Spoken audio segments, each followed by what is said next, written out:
अहाँ सब गोटे के हम लक्ष्मी चौधरी प्रणाम करे छी। एहि चैनल पर में बहुत गोटे के मांग छलन है गीत के, जेना रेखा जी के मांग छलन है जे बेटी निरीक्षण गीत और घूंघट के गीत। रूपा रंजन जी के मांग छलन है बेटा और बेटी पसाहिन के गीत। सुनीता झा जी के मांग छलन है जे उगना महादेव के गीत, और विद्यापति भगवती गीत, कृष्ण भजन आदि आदि गीत छलन है मांग। आई हम एकटा कन्या परिछन के गीत गाबऽ जा रहल छी।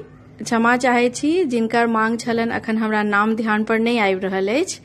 हम धीरे धीरे सबटा गीत जे छै से अपलोड करब, अहाँ सब गोटे चैनल पर बनल रहू। बहुत बहुत धन्यवाद।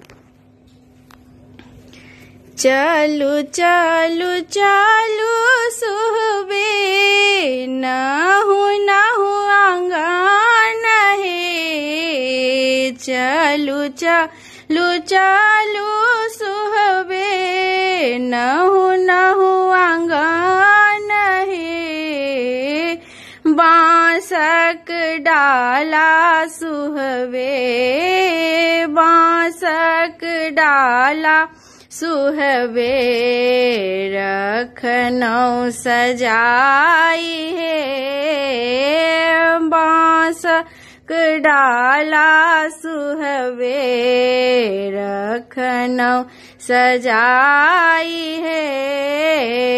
आगू आगू डेग धारू पायब अबध है, आगू आगू डेग धारू पायब अबध है, पाछू पाछू छूटत सुहबे पाछू पाछू छूटत सुहबे, जनक नगर है पाछू पाछू छूटत सुहबे, जनक नगर है।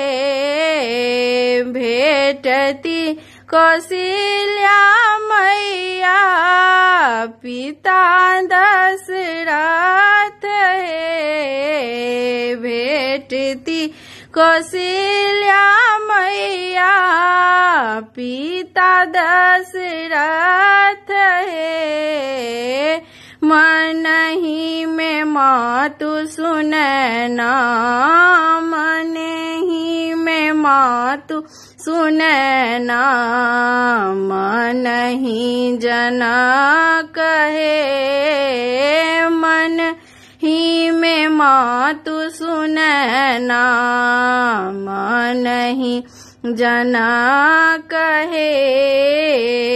ससुरा में चान बानी चमकब दिन रैन है, ससुरा में चान बानी चमकब दिन रैन है, सूरजा का ज्योति सन के सूरजा का ज्योति सन के, जस छान छान है सूरजा का ज्योति सन के, जस छान छान है।